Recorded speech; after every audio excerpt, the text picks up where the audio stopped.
Welcome back to Voicecraft. This dialogue continues our private and public explorations of the deep philosophy of technology and design in consideration of the needs of vitality and life. It will be particularly interesting to those with serious interest in thinking through the creation of structures that support thriving and who want to incorporate more than just thinking in that process. You're about to hear the voices of Eric Harris-Braun, pioneering co-founder of Holochain and other software technologies, alongside Forrest Landry, himself a software architect and metaphysician. In support of the conversational alchemy, they're joined by Voicecraft members Tom Lyons in the opening position and the philosopher Daniel Garner of O.G. The dialogue features at times technical and certainly metaphysical language of a very rare kind that isn't always digestible straight away, but will be tremendously rewarding to engage with over time. For more on the concept of grammatics that's mentioned throughout, you can check out the dialogue with Eric released earlier this year.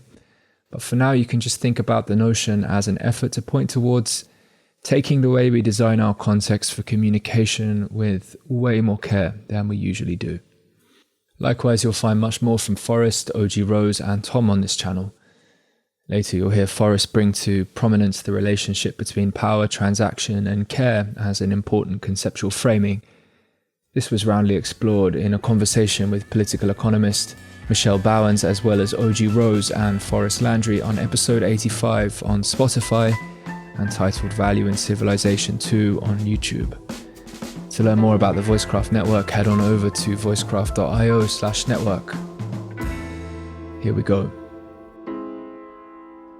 I did just want to start by presencing my own feeling around this, because I did feel a reverence sort of building up to this conversation. And I did spend a little bit of time reflecting on that.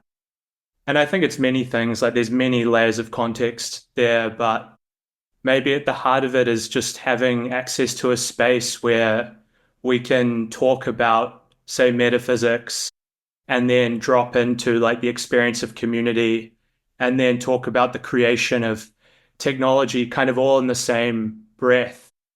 And just having space to do that is like, wow. So yeah, thank you guys for creating that space. And I know you all live into that in your lives in your own way.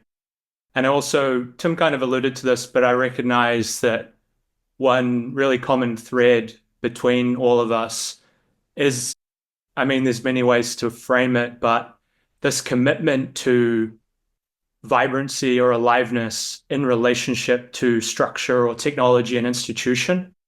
And so I'm kind of really feeling that to be a through line here. And ultimately, as Tim said, I'd invite us all to just today explore that with whatever's here with us today, whatever's actually alive. And I'll just start by dropping in a few thoughts, and then it'd be cool to hear from everyone, and then we can kind of just go free flow from there. I just wanted to share just a little bit about my local context in a general sense, like I won't get too personal, but just some things I've been seeing that really struck me in relation to this question around vibrancy and structure or technology. I've noticed when I'm speaking with people that I love and care about, there's a very strong sentiment in almost all of them that what they're striving towards right now is to be able to somehow leverage the rules of this game, modernity, so that they can have freedom. There's not really a sense of what to do after that, but there is the sense that I don't like how this is. I don't like what I'm asked to do every day. And if I can just kind of cheat the system in some way, then I can kind of break out and have this freedom that I want. And I really appreciate the impulse there. Like, it feels like there's this genuine desire that wants to be expressed, and it doesn't feel like it has the right kind of structural mediums to really participate in that desire. And so they're looking for freedom to do that. At least on some level, that's what feels like is happening. What troubles me in it is there's no sense of actually wanting to turn that into some kind of participation. There isn't the sense that we can work through what is here. There's a sense that we need to somehow get away from it, and then we'll be free to do what we need to do. I feel a lot of that is bound up in lacking the grammatical structure to express on the basis of the things that we care about, and lacking the institutional and cultural kind of patterning that would allow these desires to come into the world. And so I'm really curious about like the alchemy and the transmutation of structure as something we can participate in together and transition together, rather than something we need to somehow get outside of. I feel like The Matrix as a movie is really resonant there as a kind of mythology. So yeah, that's kind of where I'm starting here. So Forrest, if you want to jump in, go for it. Well, I can definitely speak to that topic for sure. And but yeah, so there's a lot of flavors to this. So one is, what is the overall frame? And I find myself falling back to a kind of model of human history over well, not even history, like just human evolutionary process over the long term. Back 50,000 years ago, we lived in a state of nature and had to become skillful in navigating change. The modern world is essentially a belief that causal process and everything based upon that can solve all problems. And we notice that that isn't working. So some people want to go back to the mastery of being able to navigate in change, in flow. And ultimately, if we are thinking about this from the sense of what is needed, we basically notice we need skillfulness around choice. How do we make choices individually and collectively? And these three terms, choice, change, and causation, in the metaphysics that I am describing, is essentially the basis of the real. The notion of that which is real is that which partakes of choice, change, and causation. Only and exactly that. Anything that is not at once partaking of choice, change, and causation is an illusion. And I mean that in the deepest possible way. The most, like if you're thinking Eastern mysticism, for example, when they talk about Maya in the sense of illusion, this is the notion of illusion that I'm referring to. And there's a sense here in which we need to learn how to do something differently than we've ever done before. We need to, in a sense, think about and be able to connect to source and connect to the ethics and connect to the reality, the truth of the world, so that in this combination of goodness, of connection to our innermost nature, our most vital sense of human, our most vital sense of value, of divinity, of the sacred, of all of that, our most logically or structurally correct ways of thinking about ethics, and a true and deep knowledge of how the world works, how people work, how nature works, and to combine all of that with an adequate level of wisdom to make choices around critical matters, existential risk type things. And so, in effect, there's a sense where people intuitively, because we all live in direct contact with these truths every single day, like the nature of being real is something that's part of all of us.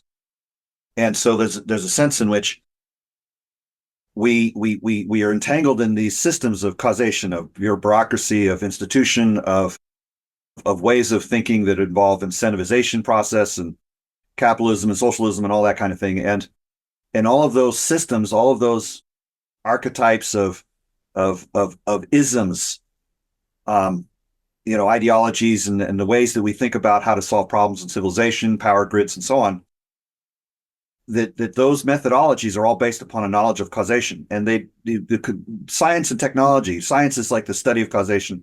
Technology is the application of causal knowledge.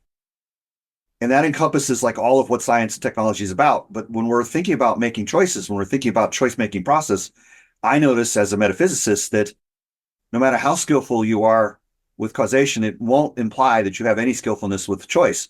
In the same way that you could be completely familiar with all sorts of change. You could be living in a state of nature for 1,000 years, and maybe you'll start to recognize patterns of causal process, but that depends on your intelligence and your willingness to notice those patterns, to learn from the world. And so in this sense, in the same way that change doesn't necessarily imply that knowing change doesn't necessarily imply that you're going to know causation, that knowing causation doesn't imply that you know choice. And so in effect, there's a step function that we need where people are they're feeling trapped by the systems. They're feeling trapped by the kinds of entanglements that are effectively systems that constrain choice, because we haven't developed the skill of making choice. So we rely on systems and governments and bureaucracies and protocols and algorithms and machinery and all the rest of this sort of stuff to essentially be a proxy for our own sense-making deficiencies. And that in effect, if we're going to really have and then what to, if I could just get past the system and have freedom in life, then I would be having freedom to choose like how to live and how to be in relation and how to conduct what is the next thing that is alive. And in this particular sense, I notice that the skillfulness of choice is in effect going to be the thing that's going to define the and then what. And that's not going to come from any amount of transcendence of system. It's basically going to be its own thing, almost independent of system. Like to some extent to transform system into what? Well, another system, another algorithm, another piece of technology. No, we need to develop skillfulness in how we hold care in relation to choice, how we connect to the aliveness that is in us and in nature, and to hold that in a way that is skillful enough to actually have that increase. And so in that sense, people are searching for a way to move past system. But in a sense, rather than being in rejection of something, we need to be an affirmation of what that future is, what that skillfulness is, what that care really is. And in this sense, metaphysics is helpful because it can tell us something about the nature of the relationship between choice and care and love and values and meaningfulness and sacred and all the sort of things that don't fit well within the schemas of say a rationalist way of thinking. It's not to say that the irrational is bad and the rational is good. It's to say that there's something that is beyond those notions of how we hold those concepts that effectively provide a kind of capacity to navigate the spaces of choice in an effective way.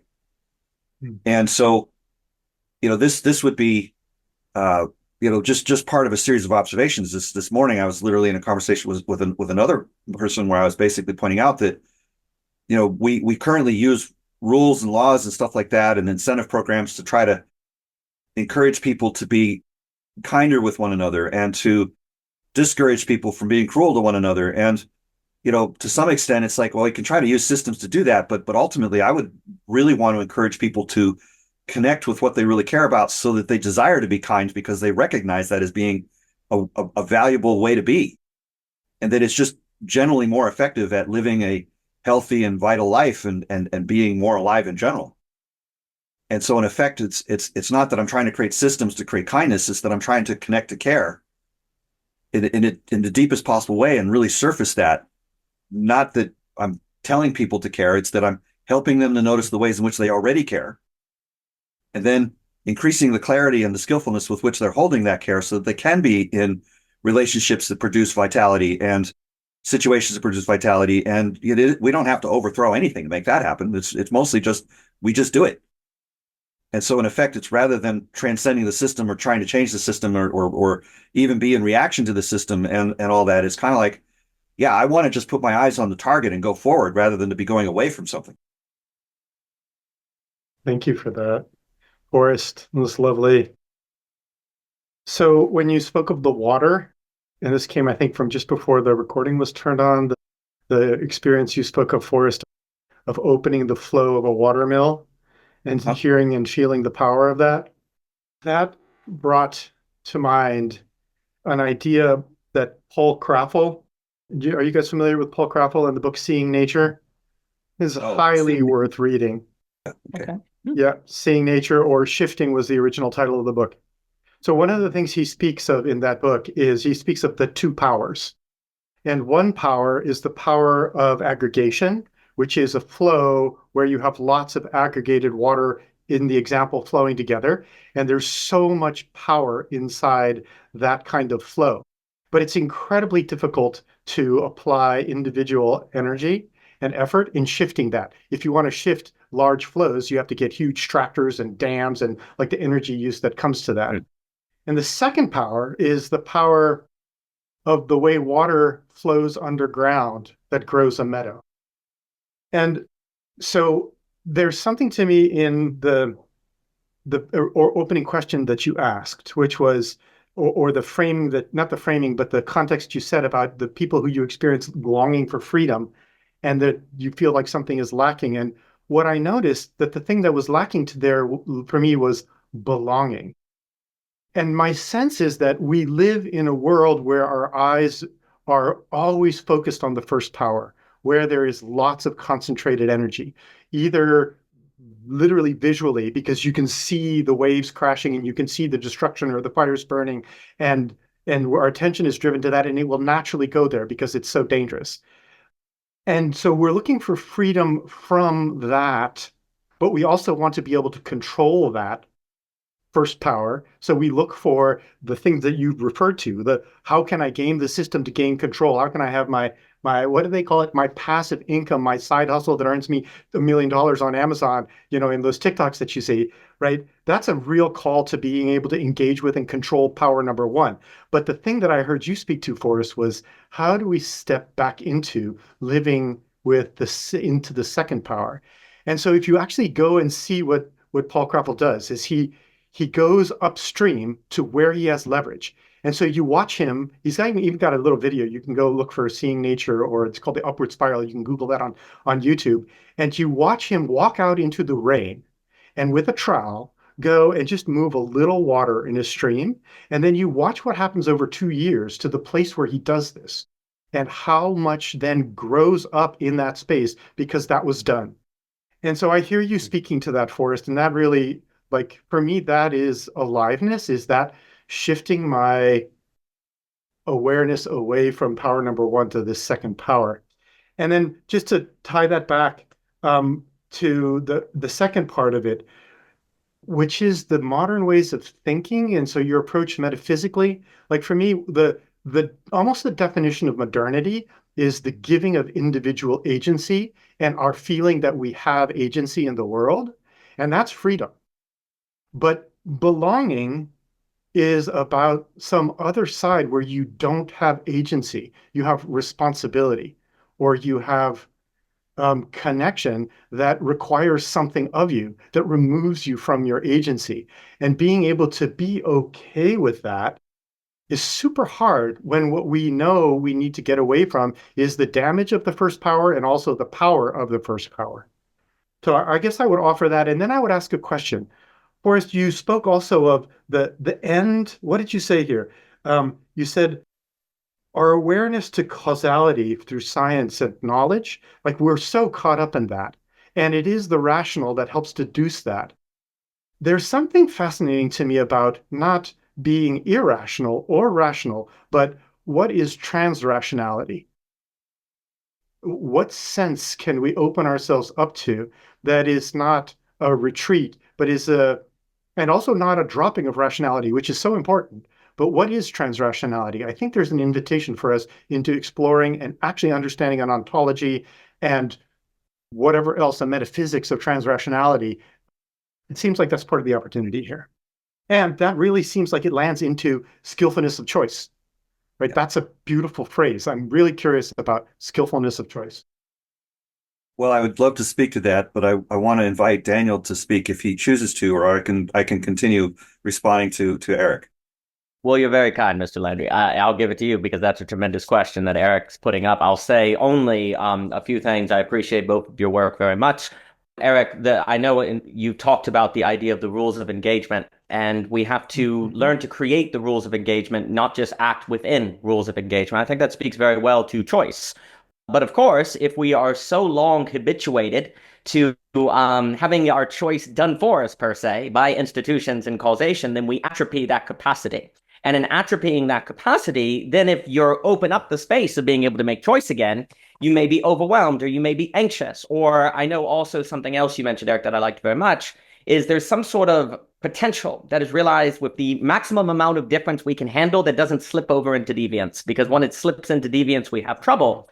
Well, our capacity to identify the amount of deviance we can handle, per se, that increases creative possibility, and the capacity also to make choices of the very rules by which choices are situated, therefore, in, seems to be where freedom is actually found. And there's a real sense in which, if we don't think of this idea of getting to fundamentals, it makes sense that people basically, if they don't like the grammar, to use that language that they're in, the way by which reality is presented to them, well, if they don't even think in terms of grammar, then the only choice is to leave it. That's all there is, right? But if instead we start saying, no, no, no, what if we were to actually be opening up an ecosystem of different rules of engagement or rules of creativity of different grammars, and they're on the Holochain, these different games that you can play, well, then it's very interesting because on the notion of transrationality that this might be relevant for, there's a beautiful mixture of freedom and structure there. Because you're saying, you're free to choose the rules of engagement, but then once you've chosen those rules, you then follow them. That's how the community becomes possible, right? But then you experiment, you see but then you're directing the choice toward the fundamentals, and then you're having fidelity. You're giving yourself over to those fundamentals, if you will, to try them out and to see what they do. And then if you want to do something different, then it's about choosing new fundamental rules, right? Freedom is found in that. And I really like that because as Forrest was speaking to change, calls, and choice, there seems to be, that is the sort of thing that can train us again into capacities for choice. That is the kind of thing that can get us almost like getting on training wheels almost in a way, getting us to the place where we can regain this capacity for choice that if we don't have seems to be extremely, extremely consequential. And to me, I think about, not that this is always correct. I think, I mentioned that we run a wedding venue, and I sometimes think about the difference between venue and system. And, in a venue, so for example, one of the things that might be a nice touch is if you know that the bride really has a strong relationship with their grandmother, then take one of the pictures of the grandmother on the banister over the fireplace and actually put it in the bridal suite on the shelf and just leave it there and walk away. It's extremely important that you never say to the bride, hey, did you notice the picture I put there? Because that kind of kills it. You're relying on them to notice it when they go in, right? And that creates a certain effective care and consideration that is extremely unique, but it cannot be guaranteed. There's no guarantee that they'll see it or that it will even have the effect you want it to have. And to me, also, those are the kind of things too that can communicate care. But since it also requires a lack of guarantee or kind of thinking in a non-given way, like there's no rule book that says you should put the picture in the bridal suite. Actually having, I love the idea of the skillfulness, the sort of skillfulness to recognize that this shift in the environment could communicate something powerful to the bride is also a kind of thinking that communicates care, but you have to give up systemization and think more in terms of architecture and design. And I bring that up as well, because just in listening to you talk about grammatology and the grammar, it does make me think of things like architecture or Christopher Alexander or creating these spaces. And space and belonging are extremely tied together. Like if you don't have a space in which people can have a certain habit habituated into them, a certain way of interaction that is afforded to them by the space, then it is hard to move in the direction of belonging. But I think the word skill, as Forrest has emphasized, is extremely important to think about what it means to think in those kind of terms. So those were just some thoughts that I had. And I do kind of think of that a bit with transrationality, but it's a pleasure to have you both in conversation. Goodness. So I do want to respond to what Eric was saying, and I'm gonna leave what you said aside just for the moment in order to connect, because he did ask some really powerful questions, and I really want to join to that point. But there's value in what you're saying, but let me just preface this by saying that I think the notion of belongingness is a right notion to key into. And so in this sense, I'm going to characterize for me what I consider to be the skill of belongingness. And there is a kind of relationality that is involved in that. If you look at, some of the work that's out there in belongingness, we can kind of hear about the degree to which we create belongingness for ourselves. But I find that I'm much more interested in the kind of belongingness we create for one another. And so what is belongingness? When I ask that question and I think to myself, what would I need to see or to experience or to feel, to believe that I belong? And I notice three things come to mind. One is that I notice that if I'm feeling like I'm being authentic, if I'm being authentic and that is accepted by the other, and that I trust that acceptance is going to continue, that my being authentic isn't going to result in them choosing to reject me on a moment's notice because, all of a sudden I didn't show the right affiliation to the political party of their choice, or I said something that they found so offensive that they decided that I'm not going to be part of their lives anymore, right? That in effect, belongingness is a continuity of the acceptance of the authentic other. And those three ingredients of authenticity, acceptance, and continuity of that acceptance, to me, feel essential for the experience of belongingness to be the experience of belongingness. To have the possibility of feeling like you belong is not something that we can produce for ourselves. It's something that we create for one another. And the way in which we create it for one another is that if I'm going to create belongingness, like, for example, with Daniel, like at this moment, I wanted to express a sense of creating belongingness for him. And because I already feel like I have that with Eric and Tom, right? Like you've all invited me into this space. And so it's a natural desire for me to reciprocate that, right? And the way in which I would reciprocate that would be to invite you to be your authentic self, to really show up as who you really are, to celebrate that, to basically say, not just that I accept that, but that I'm interested, I'm curious, I want to know, right? I want to know who you really are, what you really think, like what have you discovered in life? What things have you encountered that have informed you and that have really shaped the way in which you understand the world? And can we learn from one another in this space? Well, I have to be curious about you and your experience and your authentic self in order to have that sense of calibration, of learning, of expansiveness even really occur. So in this sense, yeah, I want to issue an invitation for you to be your authentic self. Show me who you truly are. And that in order for you to feel safe to be who you truly are, that I'm making a commitment to continue to choose to accept that, to be discerning, to perceive what is really there rather than what I'm projecting, and to not bring my opinion to it, but bring my curiosity to it. And so if you sense in your attunement to me that I'm attuning to you in a way that is essentially showing that I'm holding you in acceptance, that I'm holding your authenticity in acceptance, and that my skillfulness of that and my willingness to do that has a continuing and enduring basis, then you can begin to trust that you can be yourself. And therefore we can actually start to really compare notes, like to really communicate, to talk about things that actually ultimately matter. And so in this sense, I think about belongingness much the same way I think about communication. That in order for the handshake of communication to occur, that each of us has to grant to the others three rights: the right to speak, the right to be understood, and the right to know that you have been understood.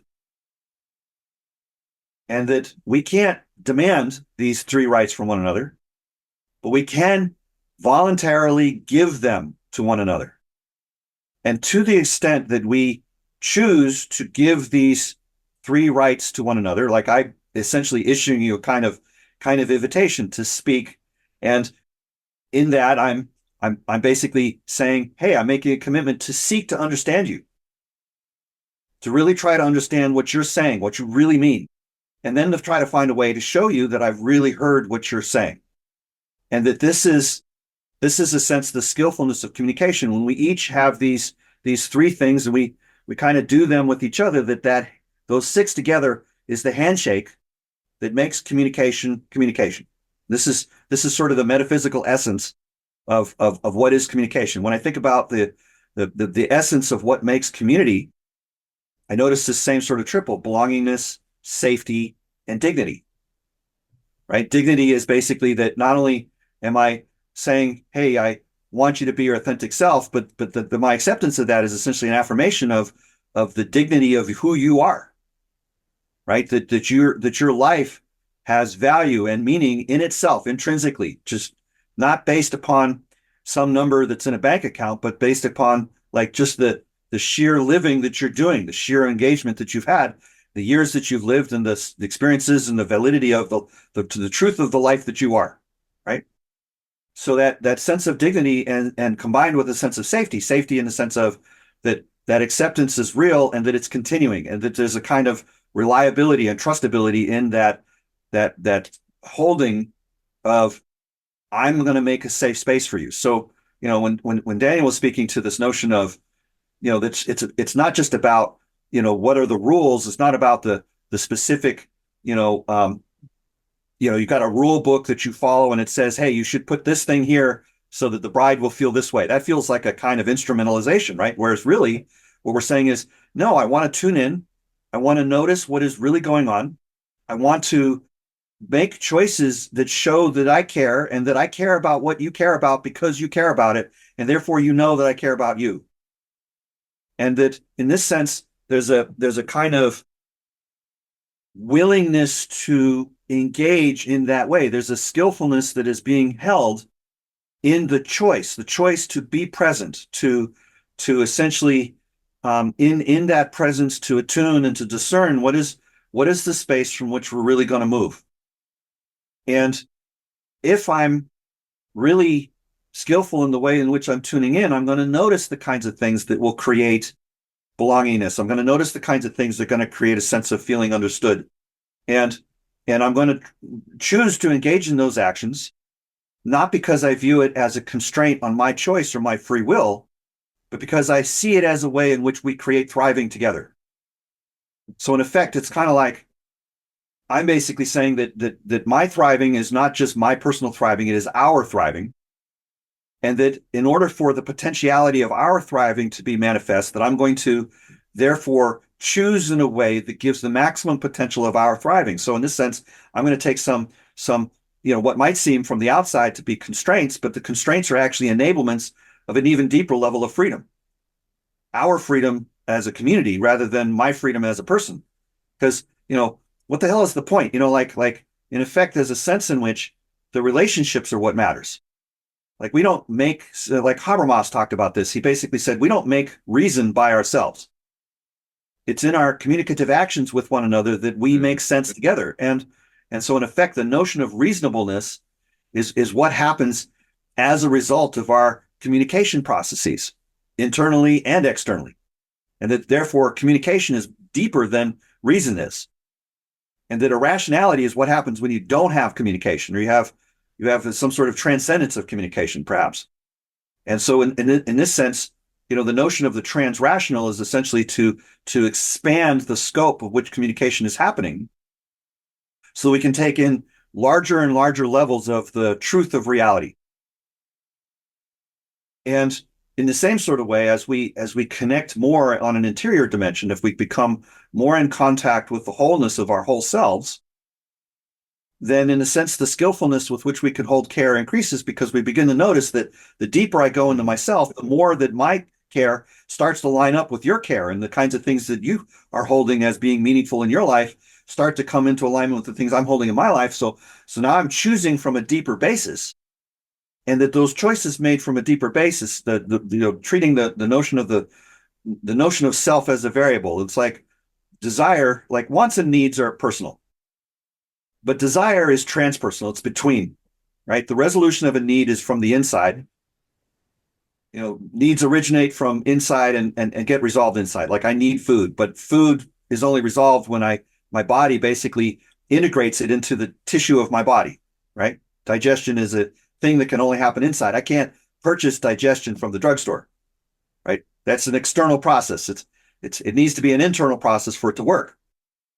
In the same sort of way, you see an advertisement for a fancy car, that's something that arises from the outside and is only resolved from the outside, right? I have to basically get the advertisement as a incitement to purchase, and it's got a pretty girl next to it and whatever, and then I basically go out and I purchase the car from the car manufacturer because they're the only people that have that car, right? So in effect, wants are external, needs are internal, and desire is in between. And the thing that makes it interesting is that while I can't negotiate wants or needs, I notice that desire is inclusive, because it can go from my desire to our desire, and our desire to the community's desire, and the community's desire to the world's desire, the ecosystem's desire. Like all of this stuff they're all variations of one another. And so in effect, as I go deeper into myself, I go deeper into my connection to source, I begin to notice more and more inclusiveness in the scope of care from which I'm making choices, and the more power and potency that those choices have, the wiser those choices can be. So in a sense, the metaphysics of, for every limitation I take on, I accept two freedoms with it. And for everything that I try to grasp of freedom, I take on two limitations, two different freedoms, two different limitations. Different in kind, different in nature. And if I believe that there's only one, I'm in denial of sorts. So in effect, there's a kind of connection to the truth of reality, connection to the truth of being. And when we say, as I become more skillful in terms of how I hold care, that not only is it the case that I'm creating more vitality for myself, but I'm creating more vitality for everybody in which I'm in contact. And that's the skills that we're talking about. That's the way in which we become the water permeating the ground. There's a sense in which the life-giving potential of that, the suffusiveness of the water, the ground is like a sponge. A little bit of water in one place is going to diffuse horizontally across the surface. It's going to go everywhere. And its fungibility to create fungus, for example, I mean, like the way in which that permittivity happens is much the same way in which the permittivity of choice happens. As I begin to look, and I really love that metaphor of the power of water, and in one sense, the sort of dynamics of control of where you have it and where you don't. And when we look at the sort of degree to which water can saturate the ground to create life, that's an entirely different kind of power. It's a sort of potentiality to beget.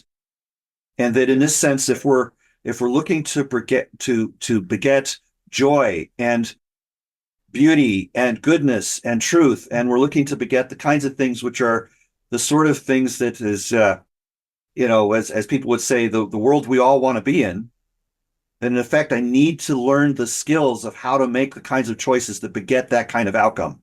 I can't compel joy. If I could make joy something that you could purchase over the counter at a drugstore, it would become immediately the most addictive drug imaginable. But in this sense, it's actually a good thing that joy is irrational, that love is irrational, that there's a transrationality in that, and that essentially it's basically a goodness that goes beyond the goodness that you can know. It goes beyond just the purely cognitive and into the not just the personal but the transpersonal. And there's a sense in which, as I really come into alignment with these truths of the nature of being itself, I let go of false notions of doing, and I reside in being, here and now, and in the actuality that is, rather than the potentiality that could have been. And I really reside in the beingness. Then the becomingness emerges from that. I can't create the becomingness, but I can nurture it. I can essentially allow the becomingness to emerge if I let go of doing and move into being long enough for the potentiality to become actuality, and then doing can start again.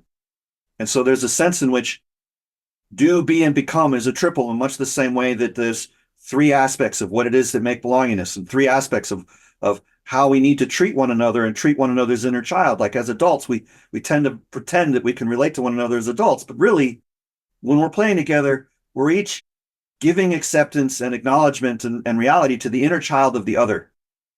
And we create safety and dignity and belongingness for the inner childs of one another, and we can then actually play with one another. We can actually develop community. We can create skills that go beyond those sorts of things that incentive systems or covenants or governments or constitutions or legal systems or any of the sort of market feedback things, token rings, whatever. Like all of that stuff is from this point of view irrelevant. Like if we're looking to actually develop skillfulness in these things, we have to actually just do that, which means we need to integrate the truth of just how those things work.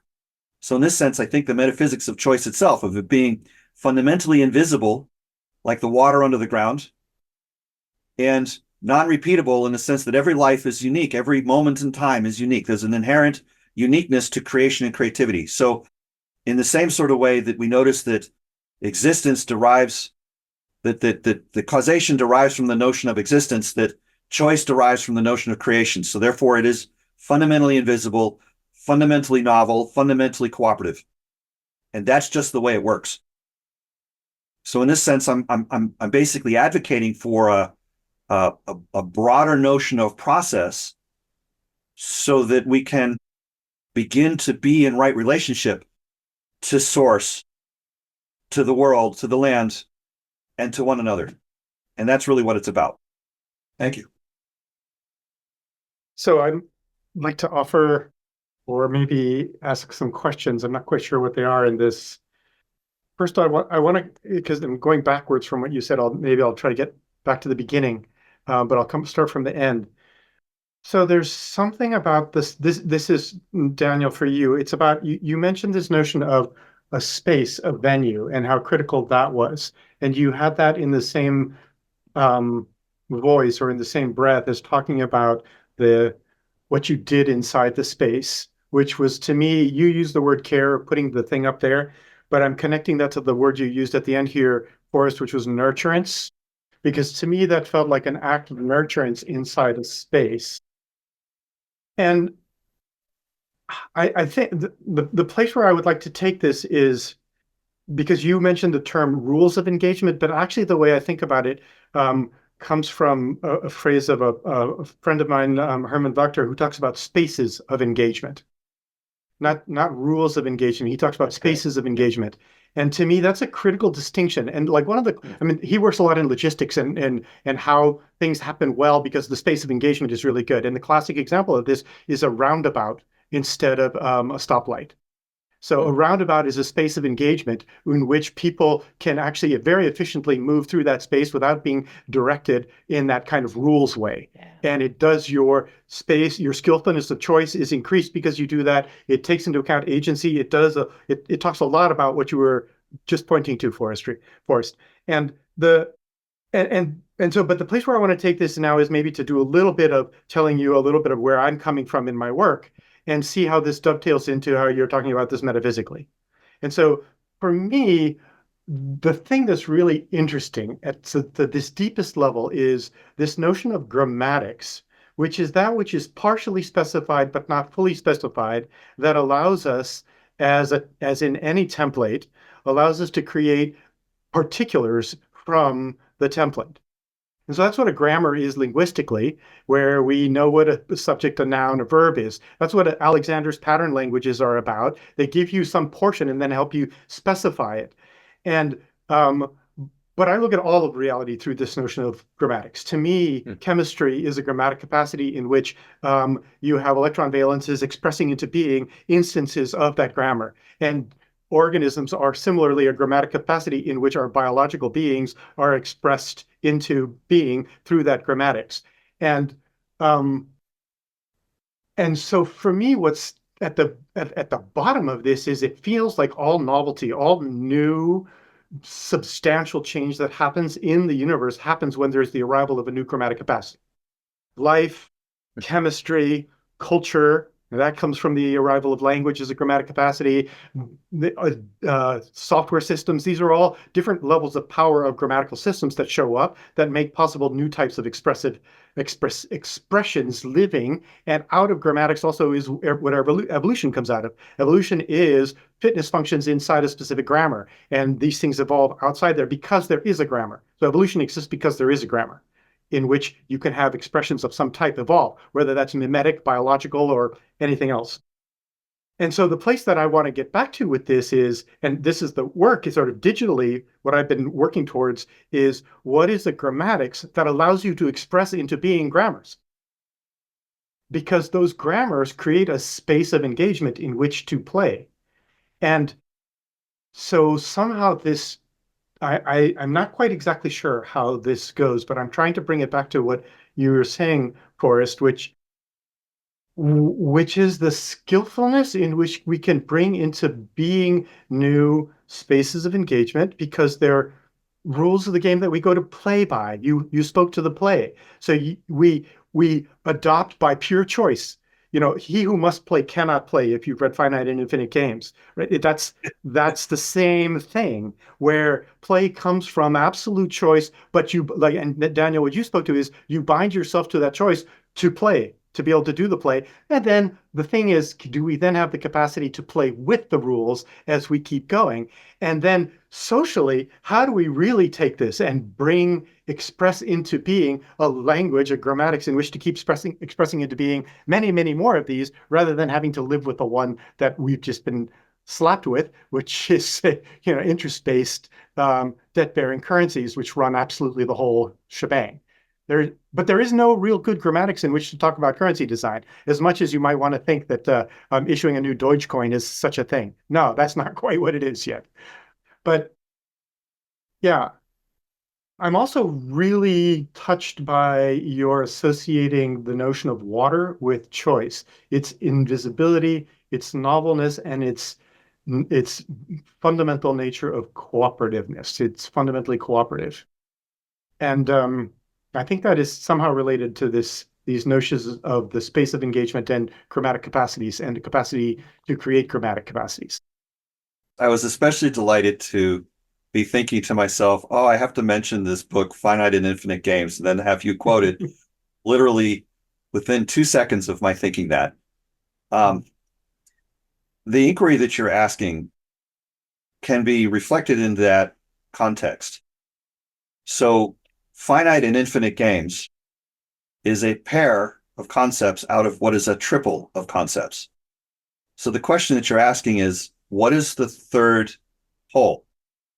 We have finite games, we have infinite games, and then we have, and I would fill in a word here, but I guess part of the play of this conversation is, what word would occur to you to put in that space? In the third space of a triple? Uh-huh. Well, there's only one infinite game, as you might recall. So, therefore, the third thing has to be something other than a game, something other than an infinite game, because otherwise it would be a sub-element of the second class. So what is truly, in the scope of the idea of finite games and infinite games, what is this third thing? Well, the player? Or what are you thinking?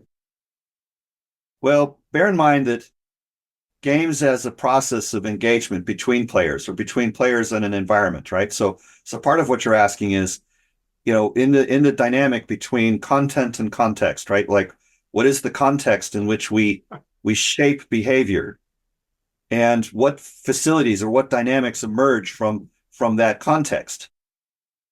And so in effect, that suggests a kind of concept here. It suggests a notion as to what does it mean to go beyond play in the space of the relationship between content and context.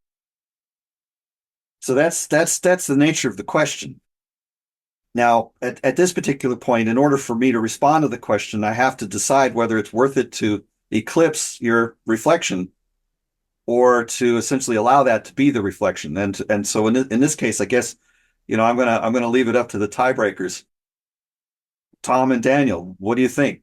Should I propose here, or should I let it sit? I think you should propose, and then we can pick up on that.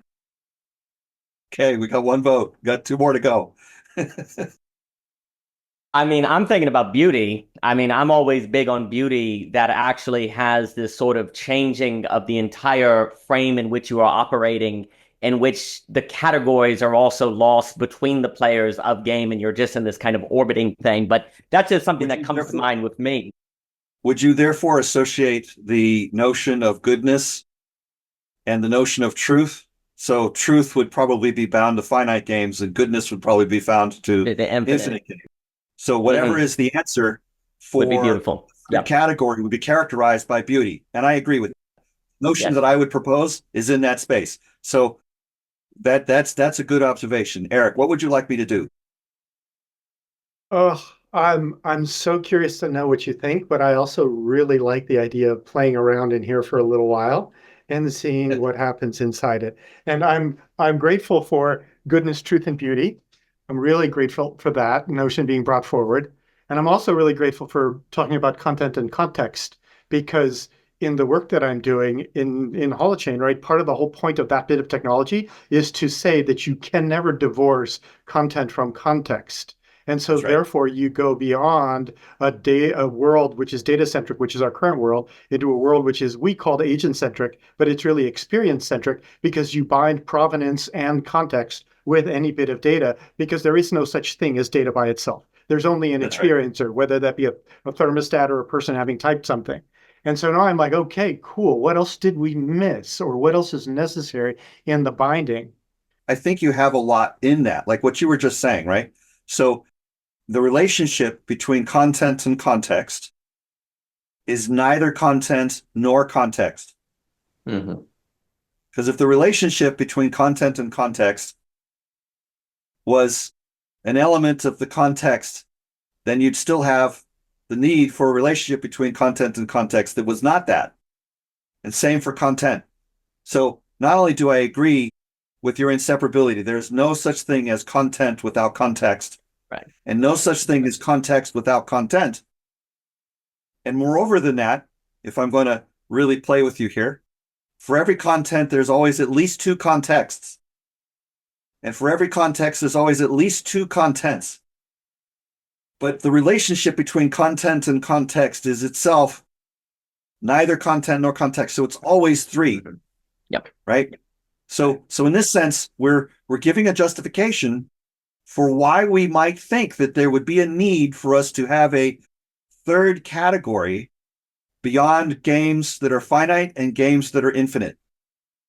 And the fact that this doesn't come to mind immediately, the fact that we haven't already had strong concepts in this space which are connected in this particular way, is the degree to which our current modes of thinking are actually limiting us from being able to perceive the kinds of skills and the kinds of capacities that would be needed in this new space, right? Like we're looking to say something like, okay, if we're going to transcend structure and go to something that's beyond structure to essentially create a new kind of freedom, a new kind of way in which life is happening, that in effect, we're going to have to work on our capacity to imagine those things and essentially to create a kind of generative basis, a kind of context in which this conversation lends itself to the development of that sort of imagination. And so I'm basically saying on two levels here. One is, I love the notions that you're working with, that there's a relationship between content and context, and that there's no such thing as data. There's always data with some context that makes information. And that information is never just by itself either, that information occurs in some context that creates relevance. So I have a set of bits going down a wire from a thermostat to a display, right? The bits are just data. But when it shows up on the display, it's something like 14 degrees Fahrenheit. Yeah. Okay. Why does that matter? I got something for you. If I'm going outside, I need a jacket. It's going to be cold, right? So relevance is different than information. So in this sense, we're looking at what is the notion that is like relevance in the space of games? What showed up in my head around this and relating it to beauty is the word possibility. That's very close to what I have in mind, but not quite. So in the work that I do, the technical work that I do here, and maybe this will tie in and we'll go for it. So continue the game here. So there's no such thing as data by itself. There's always content and context together. But the other thing that happens is there's another level of context on top of that, which is the rules of the game. So each bit of data has content and context. And the scope of being able to interpret. Yeah.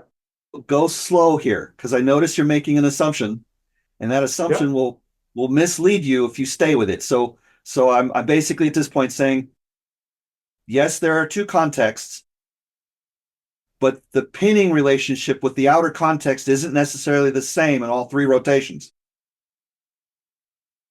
So the relationship between finite and infinite games is only two poles of three, and I can rotate this third pole into the above context. So the notion of possibility associated with infinite games is different from the notion of possibility associated with finite games. Absolutely. And the notion of possibility associated with this third category is of a different kind. You mind if I jump in? Yeah, please. Just to pull the water in a slightly different direction, and hopefully I can loop back. I'm coming back to the idea of belonging And I don't think it's the exact same relationship, but I'm thinking about the relationship between identity and the world as another kind of self-creating relationship where you don't have a world without an identity and you don't have an identity without a world. But there is a meaningfulness in the fact that those two things are distinct and inseparable. And there's a creative process that's flowing between them. And one of the things that jumped out with what you were saying earlier, Forrest, was this idea of once being it felt like a loop that was purely external. It wasn't penetrating the deep self. And it was, because of that, it was trapping that identity in conformity with the world. That's right. And it feels like there are also metaphysical assumptions that can do the inverse of that, where we trap the world in the identity. Yeah. If you operate purely on need basis, you end up with that outcome. Exactly. Yeah, right. And so I feel like, something really landed for me, Eric, when I was listening to you with Tim. It was near the end, and you were really starting to get into the specifics of the weave. And I was just it was really landing this ability to, it's the dynamic interplay between the agents and the container itself, where you are, as an identity, you're able to participate fully in the creation and the variation of the containers and choosing what gets selected next, which is kind of completing that loop, right? And a big thing that gets in the way of the completion of that loop is often the intermediary, which is trying to mediate that relationship between self and world and constraining the self in a way that creates the illusion of the self not having choice. It's kind of like, oh, I have to use Google because what else am I going to use? And so it seems like there's a way in which part of nurturing choice and therefore creating an identity that knows itself as choice, that's creating worlds, involves also creating worlds that are capable of nurturing identities that can then choose. Yeah, I would agree with that. Well, not to jump in, I'm thinking about the value.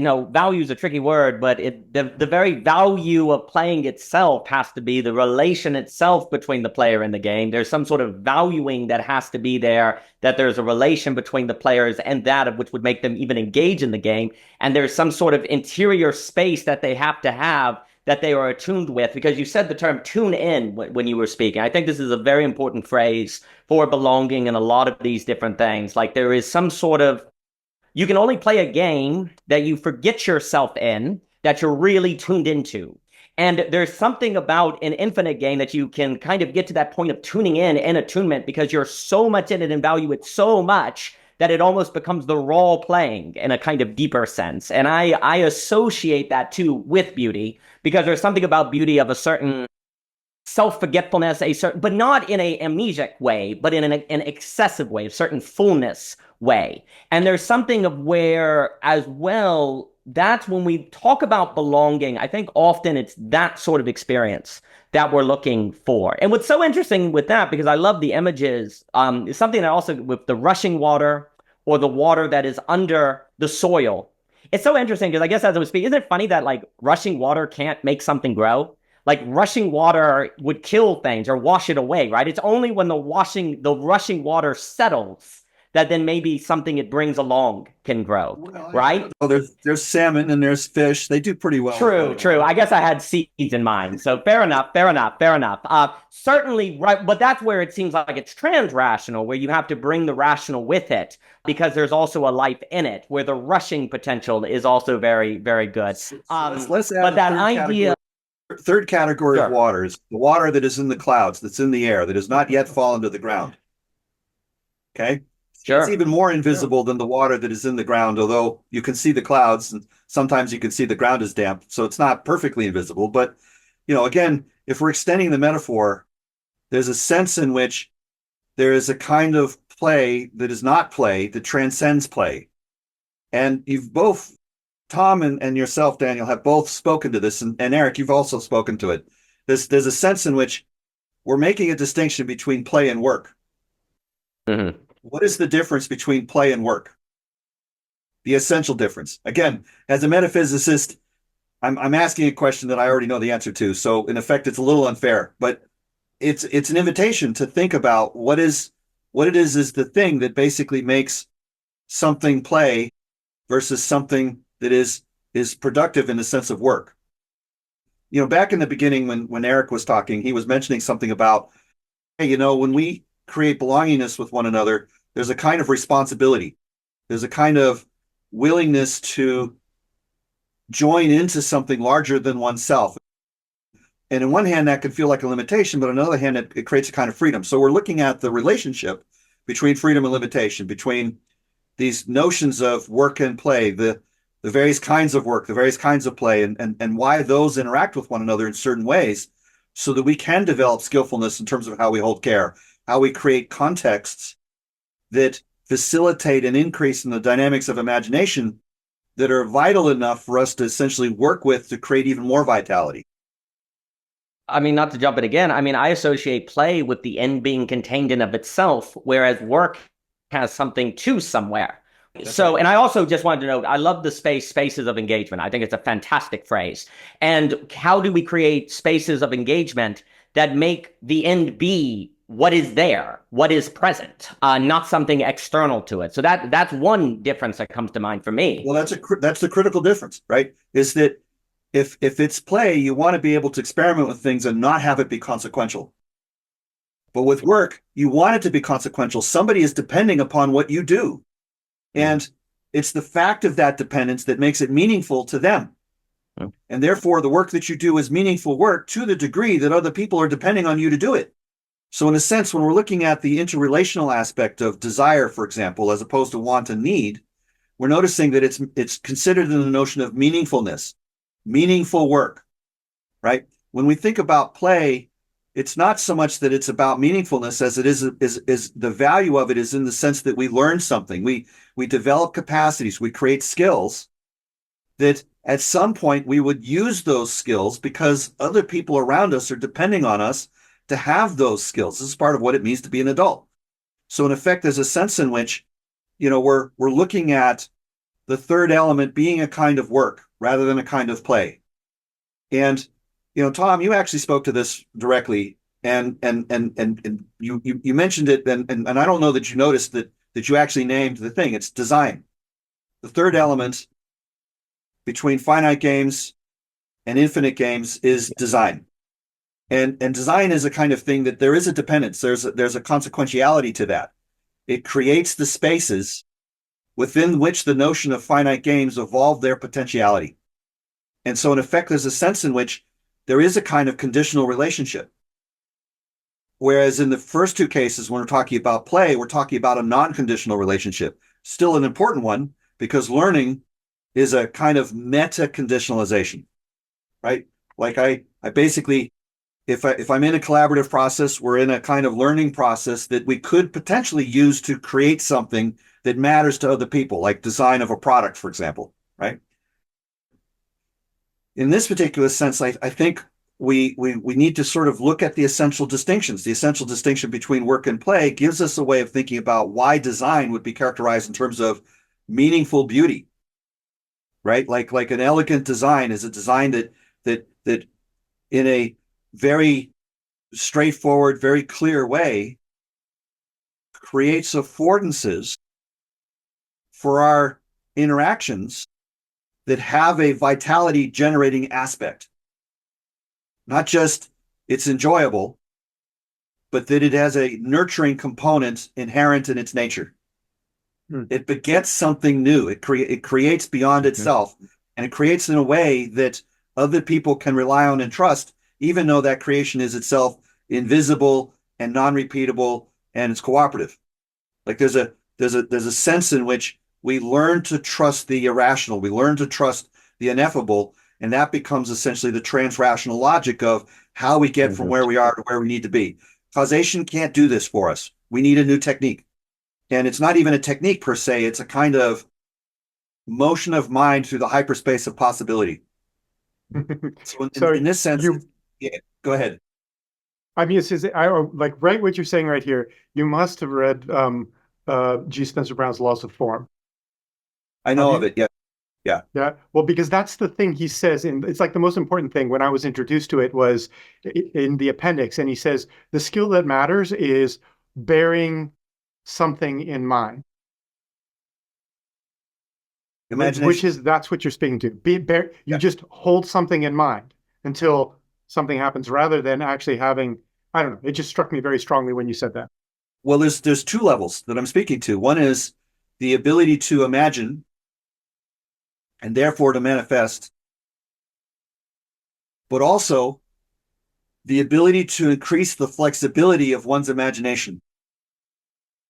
So when we think Yeah. about learning, the context, the affordances of that space, right? There's a space of possibility of what you can imagine that is facilitated by what I heard you talking about earlier, which was a kind of semantics principle, a kind of syntactical idea, right? That in the syntax that we create affordances to be able to express new kinds of things.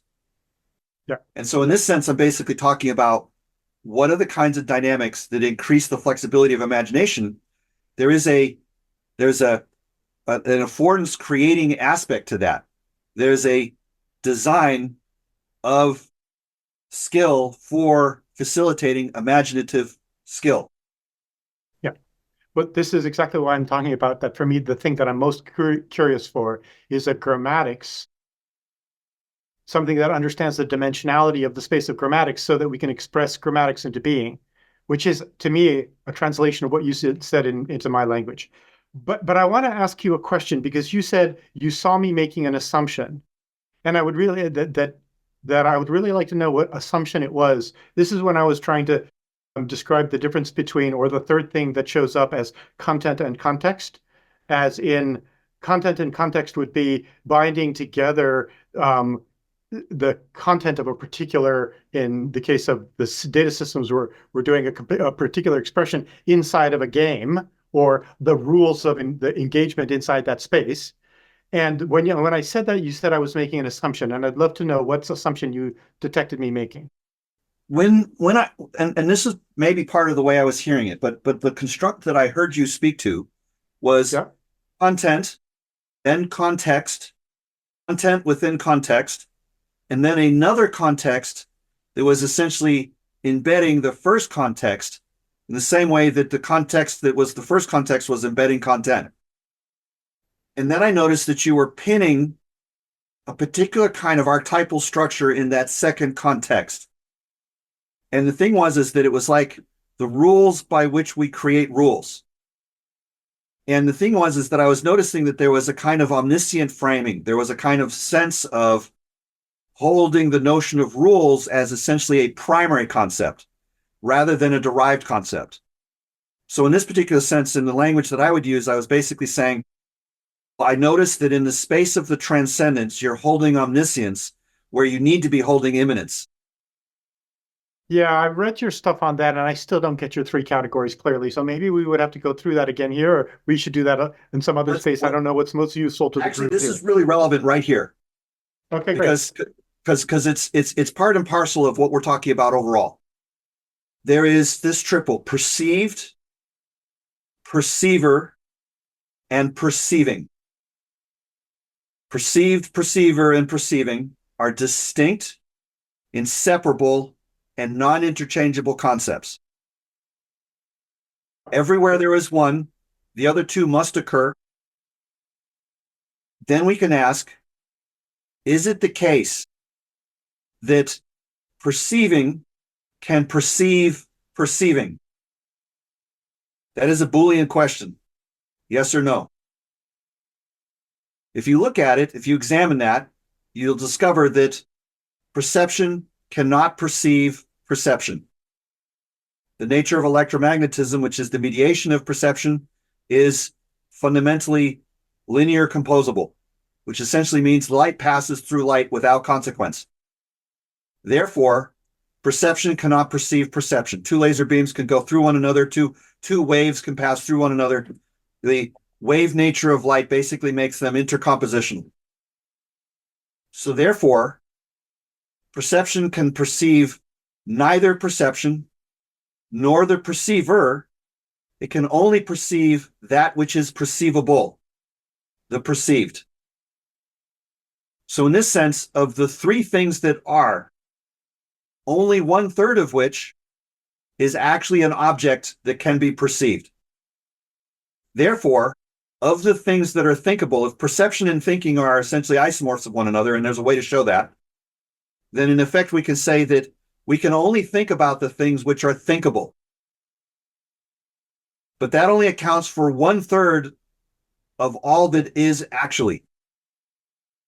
And so as a result, enlightenment is to make the correction to go beyond thinking into feeling and emotion, and to be able to, in that space, still be able to operate coherently, right? To move beyond intellect and into instinct and intuition. And to have that be What's your sensible. distinction between feeling and emotion in that framing? You said feeling and emotion. Were you putting them together as an and, or were there two separate categories?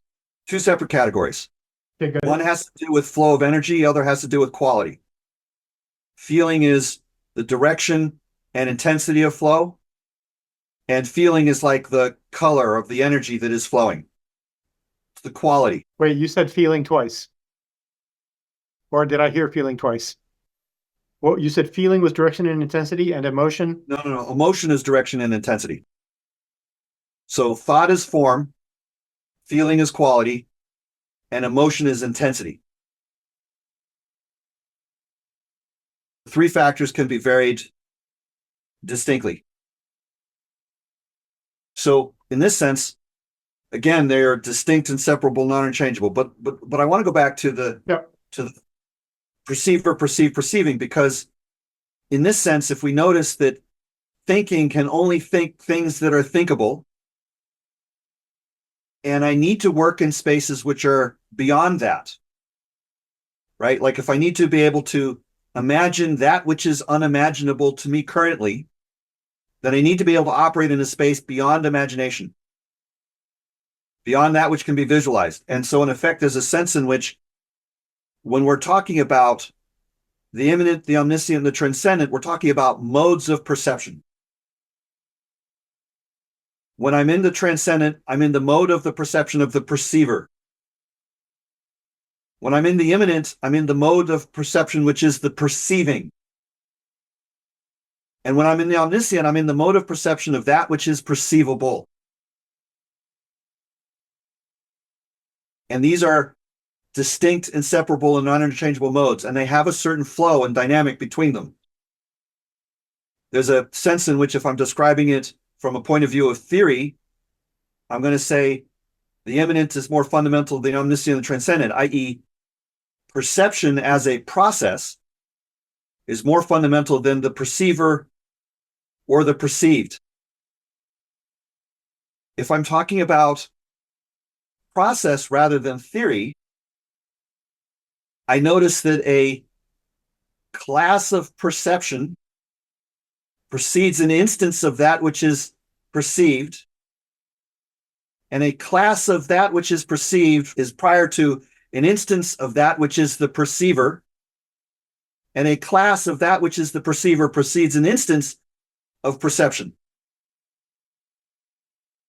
And this is the translation of axiom 2 into the triple of perceiver, perceived, and perceiving. And there's a process truth to that. There's a sense in which if we're wanting to flow with nature, if we're wanting to flow with the dynamics by which life is generated, then in effect we have to account for the nature of beingness itself, which is a process, not a thing. If I assume thingness as prior to process, I have what I would call an omniscient bias. I'm associating everything with the rules, with the structure, with the forms, because those can be objects of perception. And I'm not adequately accounting for the dynamic of the process of perception itself, or the place from which I'm perceiving as a beingness in itself. And that was the noticing that I was having at that moment in time. And this is a very subtle thing. This is not something that is easy to grasp, which is probably why the metaphysics hasn't made much sense to most people. Can I just jump in for a second, just before you go, Eric? And I just want to ask something about your work, Eric, and then contrast it to what Forrest is saying. In a lot of what I've listened to you speaking about, you've put the aliveness front and center. And I'm wondering if that is a way of framing the thing that you're speaking to, Forrest, as not wanting to be lost. Is that That's a right. fair It absolutely is. assumption? The aliveness is in the immanent.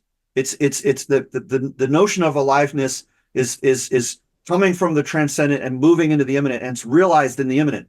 So the intuition that we need to get back to the aliveness, that we need to learn how to create the skills that beget the aliveness, how to shift the context so that the context is one that begets aliveness. That is a profound intuition that we're all having, that is essentially the right basis. I'm in total agreement with that. And so in effect, as a result, I've become very sensitive to how are we holding the aliveness? Are we holding it from a transcendent place, from an immanent place, or an omniscient place? And I noticed that in effect of the three, the omniscient place is actually the weakest, even though it is the easiest to work with, because it's the thing that we can talk about. It's the thing that we can create or cognate or do ideas on. But in the sense of creating the aliveness, is actually the weakest. The transcendent would be much stronger, and the immanent is the most potent.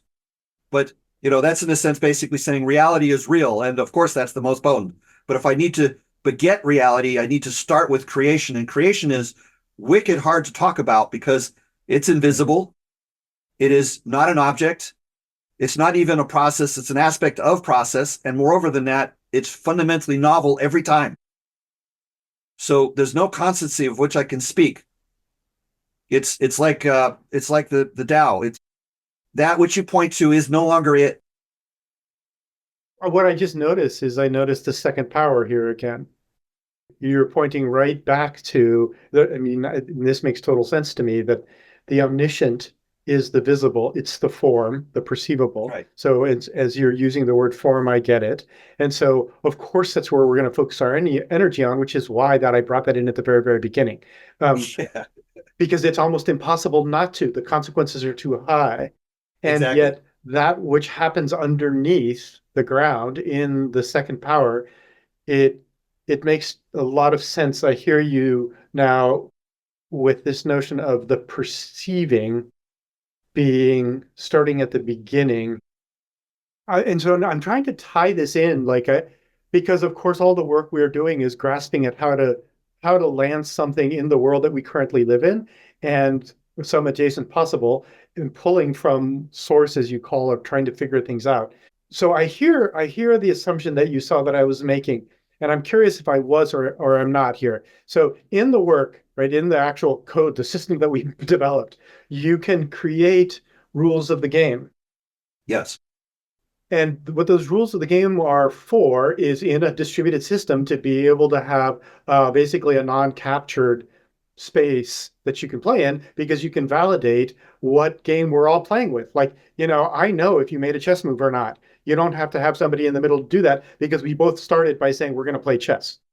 And then we make particular moves inside that, which are my move, your move at a specific time in the game, in the sequence, and so on, which is the context. So yes, there's two levels of the context. There's the context of who made the move at a given moment, and the context that the higher level context, which is this is a game of chess.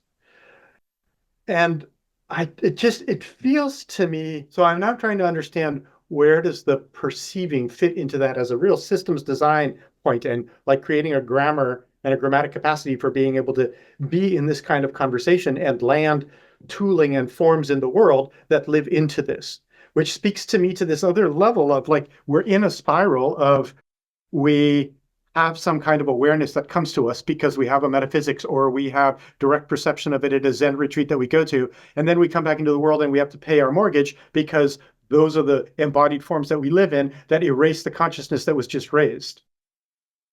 And so for me, I'm trying to take this and connect it into this interplay between bringing tools that match the consciousness that we've had up this spiral of that kind of Like, and then because you've embodied some kind of tool, it allows you to spend a tooling capacity. It then allows you to actually spend more time or live into more awareness of what is possible.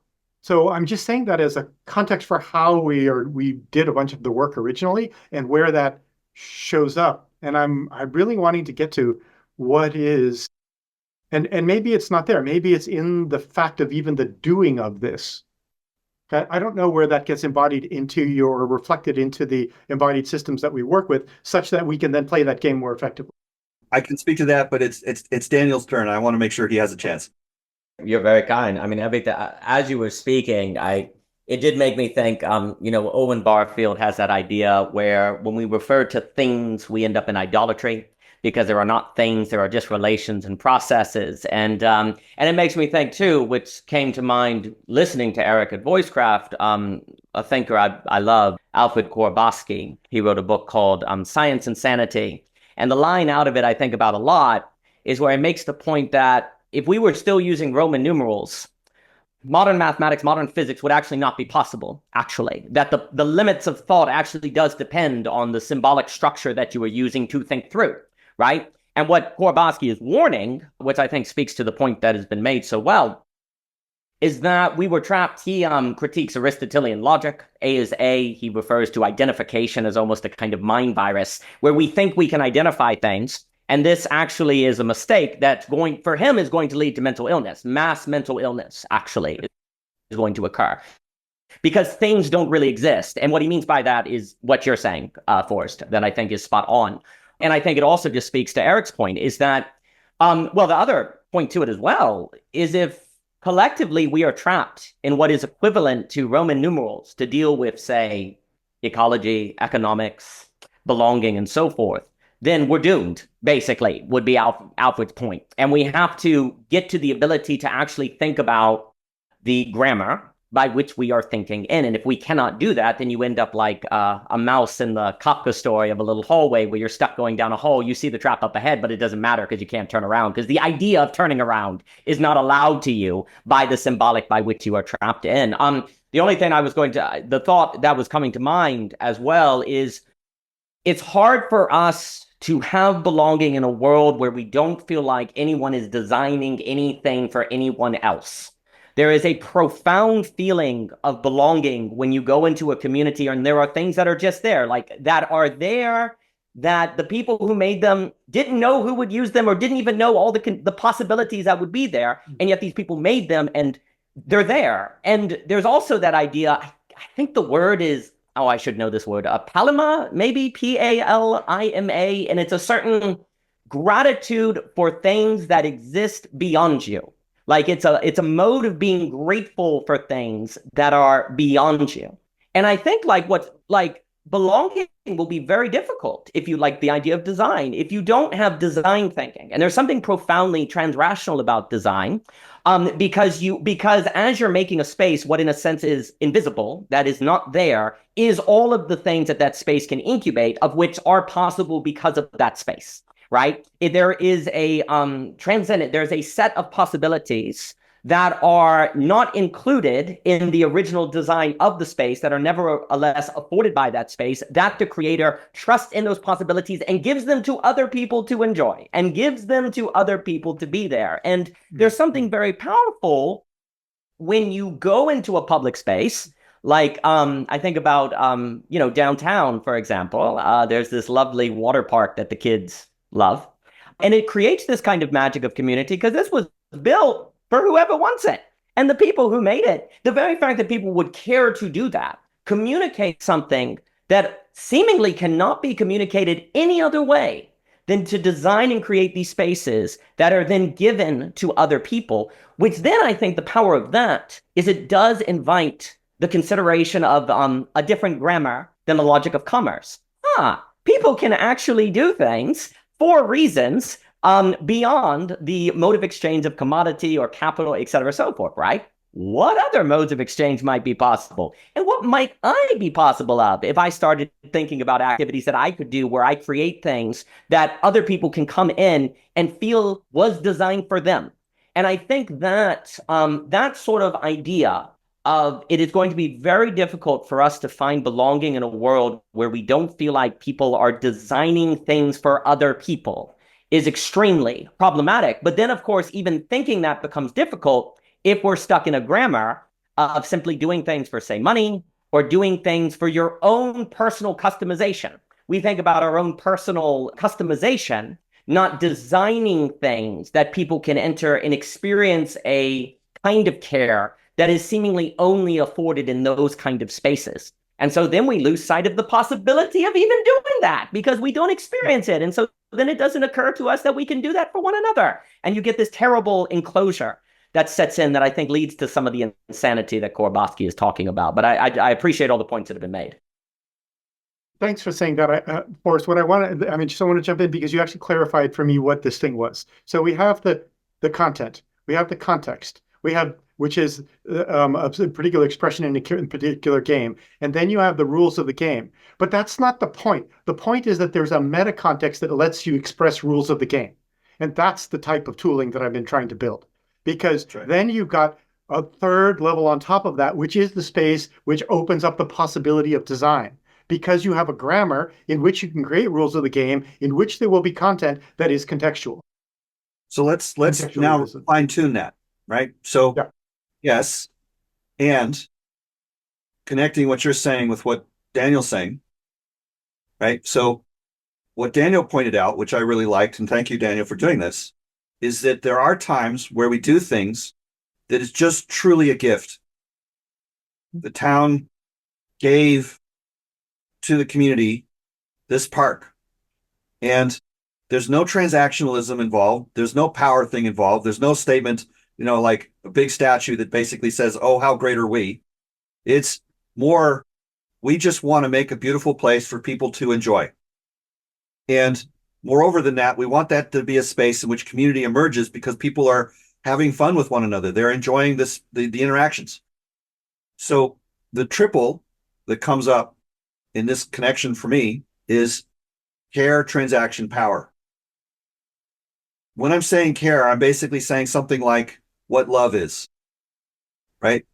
And I have a very specific way of thinking about the notion of love, that which enables choice.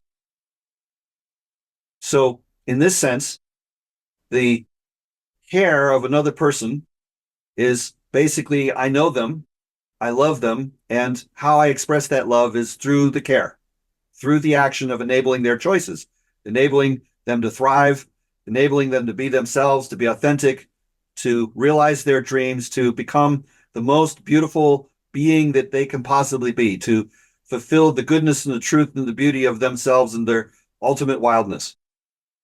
And there's a sense in which, as a person that is engaging in a process of giving, right? We're all men on this call. We presumably have this orientation towards giving. There's a sense in which there's a notion of how do I give in a way that is actually going to be gentle and received well and enable the person, right? Like I'm thinking about how do I enable them to thrive? How do I nurture them, right? This is like a parent to a child, right? There's a sense in which the parent has more power, but there's no real point in the parent trying to increase their power. They have adequate power or they don't. And if they have the power to be a parent, to be nurturing, then that's what they do. And there's a sense in which there's a recognition that there's no transaction thing going on either, right? The baby is not going to be able to produce anything of value for the parent. And there's certainly no way in which the baby is going to be able to be in a game with the parent where winning and losing is an option. It's entirely a circumstance where we're talking about care.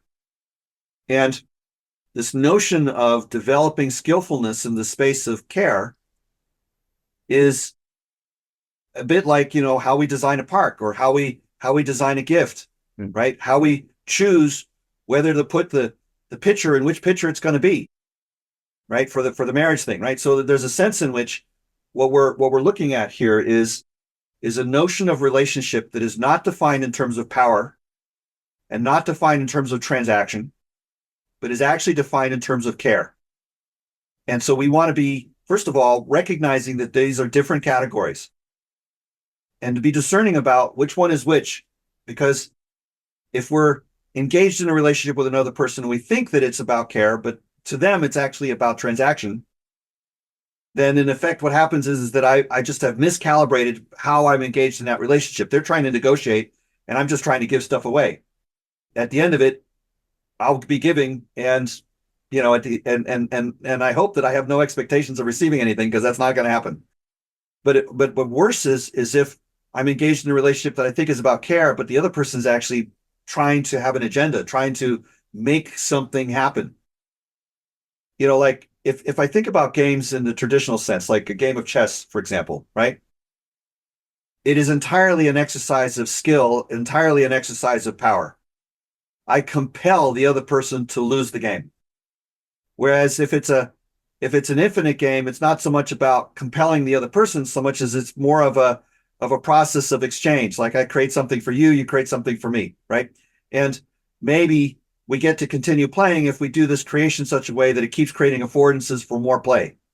But it has, to me, a kind of still an ambiguity as to whether it's gifting or transaction.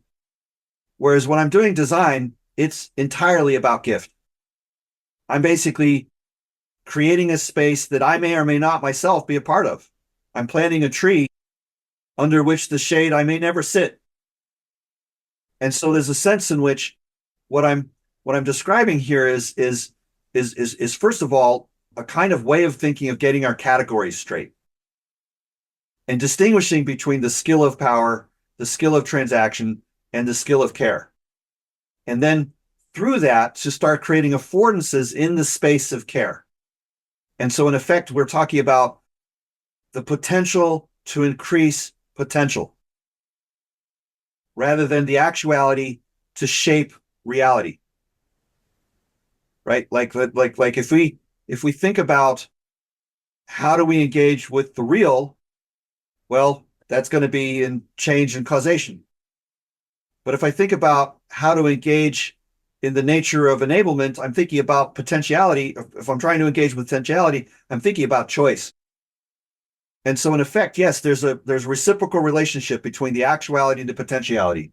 And you mentioned and this is going back to a question you were asking, Eric, which was, hey, I could go to this retreat, I can get really into the potential, I can get enlightened, have an experience of love, I can go on this beautiful journey, smoke the ayahuasca, whatever, right? And that's a joke, by the way. You don't smoke ayahuasca, you drink it. So the point is that there's a notion here in which we are recognizing that, yes, there is this relationship between potentiality and actuality. Now, and you're saying, well, if I go back into the actuality, I lose the potentiality. And it's like, well, not actually. Like, we are not just the product of all the choices we have made. We're also the product of all the choices we could make. So if I learn something and I take that into an embodiment, if I take that into a potentiality, then my ability to respond to the future is different than it would have been if I had not had that specific past. And moreover than that, it's not actually a failure to go from enlightenment to ordinary chop wood and carry water. Right? There's a sense in which the notion of chop wood and carry water is actually different in kind than it was previously. Before, it felt like a trap. Now it feels like just the thing to do. And there's a liberation that is still held in that space, right? If you haven't read the book, Chop Wood and Carry Water, I highly recommend it. Nonetheless, there is a sense here in which we need to acknowledge something about the nature of consciousness itself, something about the nature of the immanent. In the same way that nature abhors a vacuum. And by that, we mean that in the local context of standing anywhere on Earth. Okay? Because, obviously, if you go out into space, there's a lot of vacuum. But let's just basically point out that in an ordinary see and touch sort of way, we have learned this idea that nature abhors a vacuum. The same is true of consciousness, but it's a little different. Consciousness abhors stasis. It has to be dynamic. It is a continuing flow of change. So the essence of consciousness is this continuity, this continuum notion, this notion of coherence and this notion of change commingled with one another, right? So in effect, there's a sense in which if I'm basically trying to stay in a single state of consciousness or single idea or single orientation, I'll find that the longer I try to stay in that state, the harder it's going to be.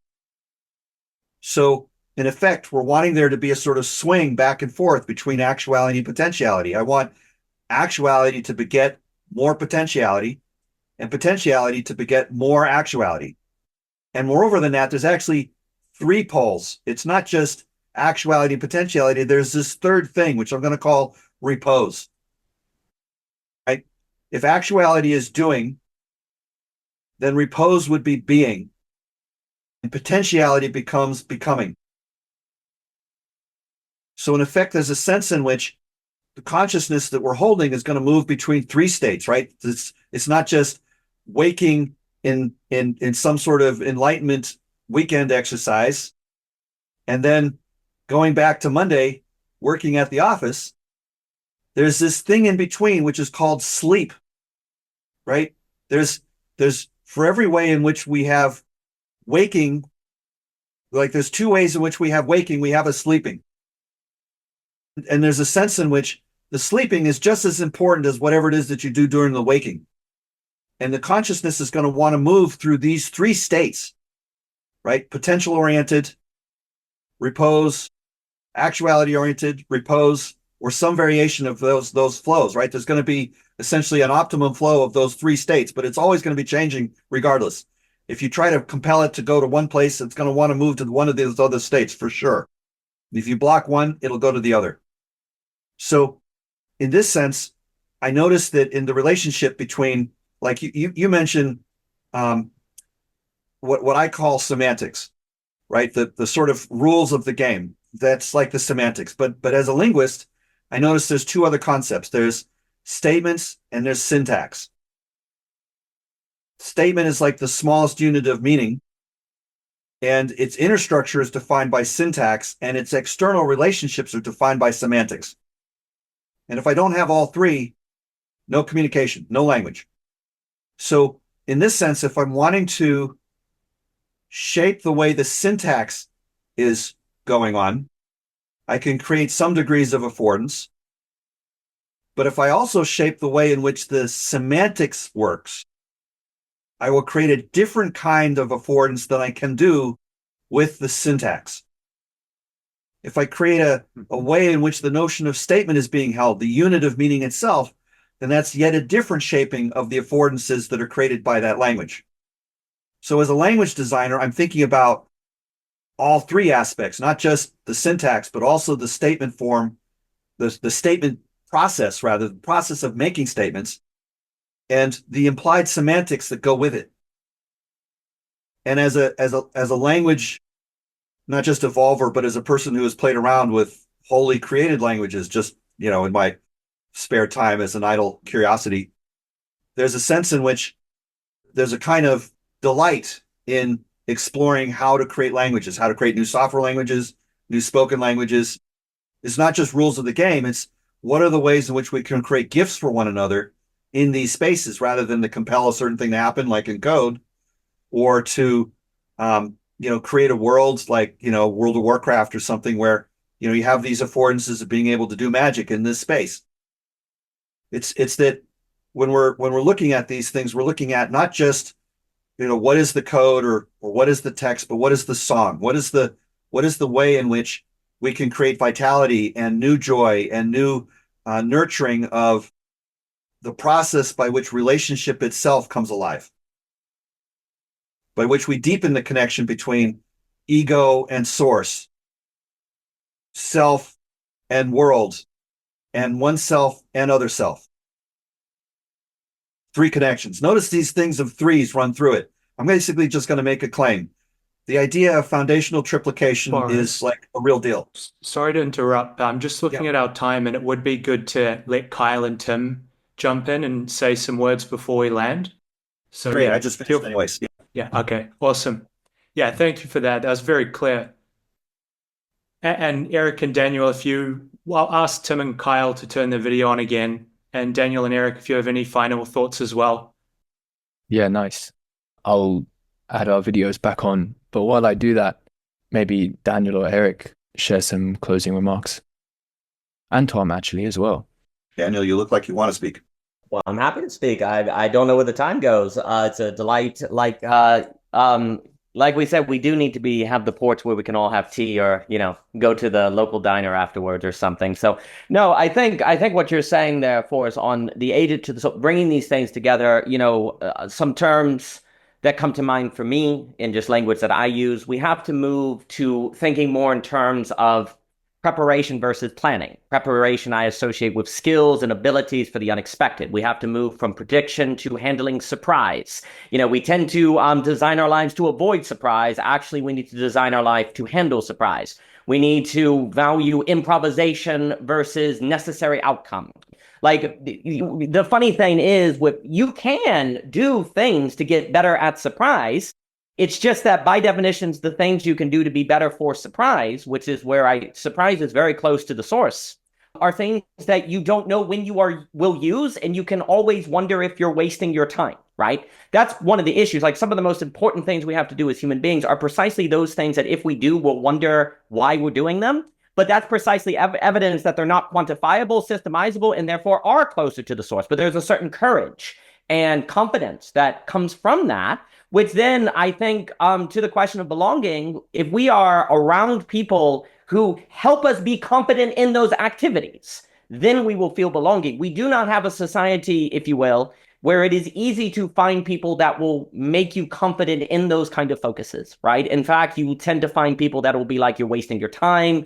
What will this lead to? What's your 5-year plan? And all of that, in a sense, is a kind of social grammar that contributes to people living their lives separated from the source, if you will. And I think also I like the terms like prepare, surprise, and improvisation, because I do associate these more with things like architecture and spaces of engagement, because you are prepared. You want to be prepared for that day when you walk into a room and there it is. That certain quality, right? That's other people have created, and you're actually able to step into it and not disturb it, but in fact enhance it, and then actually learn from that how to do that for other people, right? And there's this ever care that's going on, right? But you have to have the preparation to be able to recognize that special quality, if you will, where the human comes out, to value it versus doubt it, as you may be trained to do by the society, and then to actually try to learn from it so that you can bring it into other places. I think that is exactly right.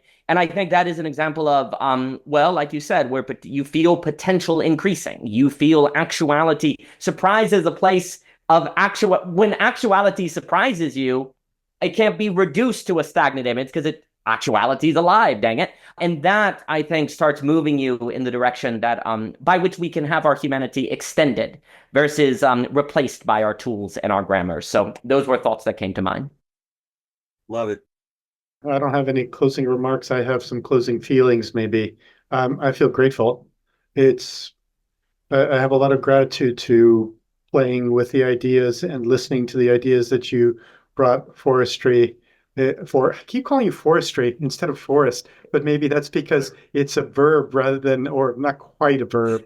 It's more process oriented than that. I don't know why it's showing up. It's fine with me. Please continue. I love it. No, sorry, and thank you. Again, gratitude for that. I'm especially grateful for thinking about this term design.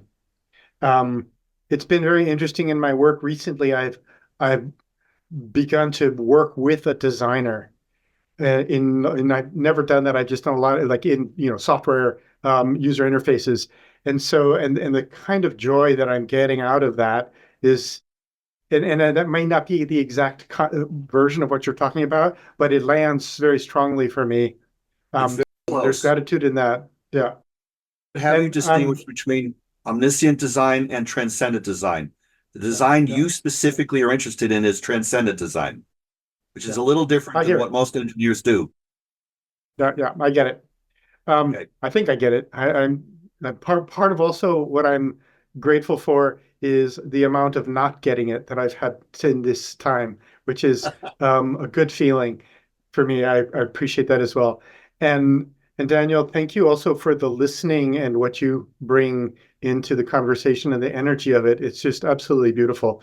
So I have gratitude for that, and Tom for holding space for us, and Tim and Kyle for bringing it out. Thank you. Awesome. Actually, I have one question. So you're doing the triple thing here. And Yep. and at the very beginning, we were doing the triple of finite games, infinite games, and you're like, what's the other one? So it's design, right? But in the meantime, you said goodness, truth, and beauty. And we did the there's part of the triple that I've heard associated with goodness, truth, and beauty is I, we, and it. And I is the one that goes with beauty. And I'm curious how you hold the I part with the design, if that is how you associate it in your triples game. This is actually a little easier if I go a slightly different way.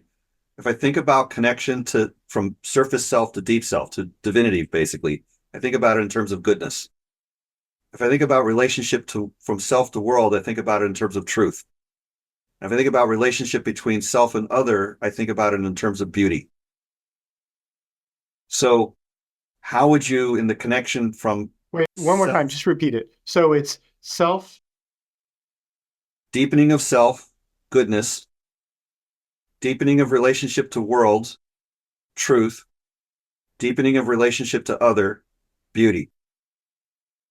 So you would be beauty, I would be good, and it would be true. so you invert those to the way I normally hear it. Interesting. Sorry, it's just the way I The play. goodness and the truth. Yeah. So deepening to world is truth. Deepening to self is goodness. Deepening to other is beauty. Yes. Omniscient And so design, you by the put way, the starts from beauty. the top down, and transcendent design Yeah. starts from the bottom up. Just figured I'd Okay. add that since we had a little minute to do it. But yeah, Yeah. if you're taking notes, that's part of the notes. Tim, I heard you starting to speak up, but I was hoping to hear from Kyle and Tom as well. Yeah, sure. Go ahead, guys. Go for it, Kyle. First, I just say, yeah, I really appreciated the flow and the dynamic that all of you created today. Really enjoyed listening to it. I'm a software engineer and software architect during the day. Forrest, I know you have a background in those as well. So I just really appreciate the distinctions and the clarity. And I guess even with grammatics, I haven't really researched that too much, but the whole classes and instances heavily overlapped with that world. I like the distinction you made there at the end, Forrest, between transcendent design and omniscient design. Yeah, I'd say that's one way I've been relating to life the last few years. In terms of transcendent design, it's also what I'm mostly drawn towards the, I think you call it the deep self or divinity and the embodiment of that and how that then expresses into the world and creating structures from that. I think I've heard you talk about culture being very, or kind of getting that dynamic right before trying to build a lot of structure on top of that. And I kind of feel like that came through in the conversation today, which I really appreciated. Can I add Yeah. something to that? Oh, of course. Yeah. So one way to sort of appreciate transcendental design is to consider the difference of what you can make with Legos, Lincoln Logs, an erector set, connect it, all the different kinds of things, right? In computer science, it would be how would I design the rules of a cellular autonoma to create a specific piece of art in the macroscopic, right? So, again, it's like, how do I basically think about the interactions at the scale of the small happening everywhere at once to create a particular macroscopic outcome? As opposed to, as we normally do in software, we think about kind of what is the overall outcome and how do I partition it into modules and subsystems to basically create a series of interactions that have that outcome, right? The interactions essentially become the outcome that precedes the outcome, whereas in the first case, the interactions are treated as, in a sense of the thing that is the generating function itself rather than the outcome of the design process. Yeah. I really like that. Thanks for adding that on. Yeah. That's all. That's my reflections. Super cool. Appreciate it. Tim, do you want? I guess I'm assuming you're wrapping up, so that's why. No. We'll leave Tom to wrap up. Yeah. Wow. There's obviously so much energy and work and effort and care and that's been shared, and so it's an interesting thing to speak to in a brief way. So just to say thank you. I recognize as I'm listening the many years of interaction I've had with everyone here, excepting yourself, Eric, although I did enjoy our conversation a lot and had been speaking about your work a little bit with Josh beforehand, and so that was present as well. Thank you. And so it's interesting to witness the many threads of Forrest's thinking and Daniel's thinking and Tom in relation come through again in a different way. And it seems to be that over these years, while there's a certain repetition I experience in a way that I suppose one needs to continue to learn something, what goes with this and what goes with that. There's also a trust I have that things naturally tend to orient in a similar way. So there's sort of loopings, and there we are again. It's that note, What that brings to mind for me is the way that no matter how esoteric metaphysics can be, and it's for sure the case, I certainly agree that in our dominant ways of thinking as a mode, all too often the immanent and the transcendent are deprioritized or forgotten in favor of the omniscient. But it's never struck me that life as such is like that. There's a phrase that a term that, an elder in the context here, his name's Les, part of his life's work continues to point back to the importance and value of what he calls natural nurturers. How does he describe it very briefly? I mean, there can be many different ways, of course, but if you were, had a grandmother that really treated you well and loved you well and that sort of thing, that might imbibe the kind of spirit that imbues someone with that capacity. And that strikes me as, in a very, on the one hand, simple, but so rich way of referencing the deep understanding and capacity that's already present in us to enable capacity, to make those choices which increase potential. And so I'm here sort of with reflections of connectedness to myself at various ages in different contexts that I feel in some critical sense are so deeply aligned with what's actually being spoken to here.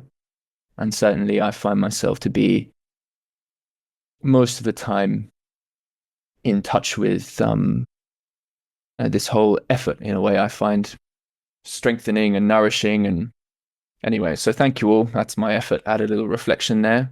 Give it over to Tom to bring us home. Thank you, Tim. What was coming through for me at the end there, just to kind of hang over the conversation, was that image from the very beginning that Eric brought through of the man who went to the source of the stream and made this subtle adjustment. I feel like these kinds of conversations they feel like we're crowding around the source of some kind of stream, and we're together talking about how to make that subtle adjustment such that what flows from that is something that is powerful and strong and supportive of life. And so, yeah, just a lot of gratitude for everyone here and Voicecraft as well. Thank you for setting this up, Tim. I know it takes a lot to kind of reach out and kind of pull on all these strings. Even if it is only a few emails, there's quite like a psychic cost to that in a way. But I know there's care under that. So, well, I appreciate that. It's made a lot easier when the people are your friends. Obviously, Eric, we are just getting to know each other. But in this case, it's very straightforward. So, but then thank you, Tom.